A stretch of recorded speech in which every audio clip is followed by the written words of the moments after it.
ভাই আমাকে আর কিক দিও না, আমি তোমাদের সাথে আর গেম প্লে করতে চাই না। তবে আমাকে 2 থেকে 3টা মিনিট দাও, আমি কিছু কথা বলে যেতে চাই।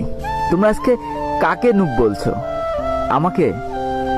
তাহলে তোমরা হয়তো ভুলেই গিয়েছো যে তোমরা যেদিন প্রথম এই গেমটা ইনস্টল করেছিলে সেদিনও তোমাদের লেভেল কিন্তু অন ছিল, আর সেদিনও তোমরা আমার মতোই সাদা জামা আর এই কালো প্যান্টটা পরেছিলে। সেদিনও তোমাদের কাছে কোনো গান স্কিন আর কোনো ইমোট ছিল না।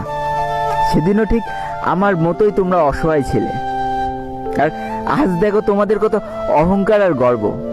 শুনেছি অহংকার আর গর্ব নাকি দেশলাই কাঠির মতো, কিছু জ্বালায় চুলা আর কিছু জ্বালায় স্বপ্নের ঘর। মাঝখানে তফাৎটা কি জানো? খালি এই দেশলাই কাঠি ব্যবহারকারী। জানো তো আমি না তোমাদের মতো 10-12টা করে কিল করতে পারবো না। তবে আমার সব থেকে পছন্দের গানটা পেলেও না আমি তাড়াতাড়ি তোমাদের ডেকে দিয়ে দিই।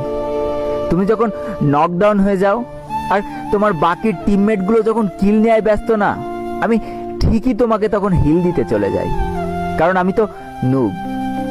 অনেকবার হয়েছে কি জানো, হিল তো আমি ঠিকই দিয়ে দিয়েছি, কিন্তু অতগুলো ইনিমির মাঝখান থেকে আর আমি হয়তো বেঁচে ফিরতে পারিনি।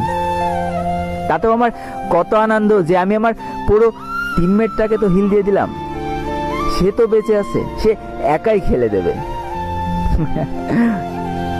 কতবার নকডাউন হয়েছি কিন্তু কারো কাছে বলতে পারিনি অধিকার নিয়ে যে আমাকে হিল করে যাও।